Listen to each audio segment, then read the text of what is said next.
vous venez de prendre un poste et vous vous retrouvez dans une crise majeure, c'est-à-dire que vous êtes stressé, vous perdez confiance en vous, vous avez l'impression de ne pas être légitime, ça ne se passe pas très bien avec votre équipe. Que faire? Est-ce que vous devez affronter la situation ou est-ce que vous devez fuir la situation?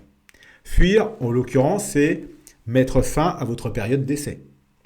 Alors, il n'y a bien sûr pas de réponse générale dans tous les cas, etc. Il faut étudier la situation dans chaque entreprise. Mais attention à quelque chose. Lorsque j'ai envie de fuir quelque chose, c'est le symptôme de ce que je ressens à l'intérieur de moi, c'est-à-dire le symptôme de la peur. C'est-à-dire que face à quelque chose qui me fait peur, eh bien le réflexe c'est de fuir cette situation. C'est très humain. Donc, est-ce que ce que j'ai envie de fuir, c'est lié à une croyance réelle ou est-ce que c'est lié à une croyance limitante? Croyance réelle, c'est-à-dire qu'il y a un plafond de verre. Je ne suis pas capable, je n'ai pas les ressources pour affronter la situation et je ne vais pas y arriver. Donc dans ce cas-là, effectivement, si je suis face à un plafond de verre que je ne vais pas pouvoir dépasser, la bonne solution, c'est mettre fin à la période d'essai et d'essayer de trouver une autre solution de repli.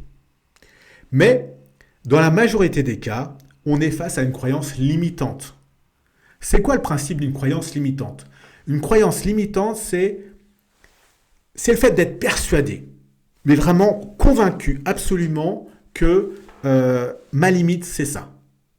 Et que je n'ai pas la possibilité d'aller au-dessus. Mais si c'est une croyance limitante, ça veut dire que j'ai les capacités à aller au-dessus. C'est un manque de confiance. C'est un manque d'outils. C'est un manque de recul. Donc, dans la majorité des cas, on est souvent confronté à nos croyances limitantes. Et on les écoute. Donc, regardez la situation avec lucidité. Quelles sont les forces en place? Où en êtes-vous? Est-ce que vous avez des choses à apprendre? Comment vous remettre en question? Qu'est-ce que vous pouvez demander à l'environnement comme remise en question? Et établissez une analyse et après une stratégie.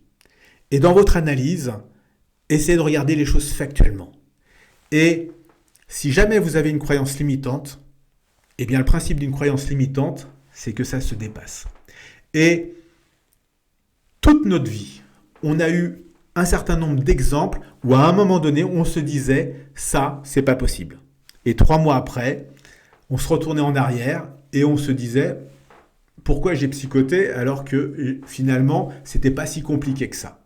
Donc je ne dis pas qu'une crise managériale n'est pas quelque chose de compliqué, c'est effectivement quelque chose de très compliqué, mais vous avez des ressources. Donc dans la majorité des cas, vous avez la possibilité de surmonter les difficultés et c'est l'occasion de vous réinventer, de réinventer le manager que vous êtes.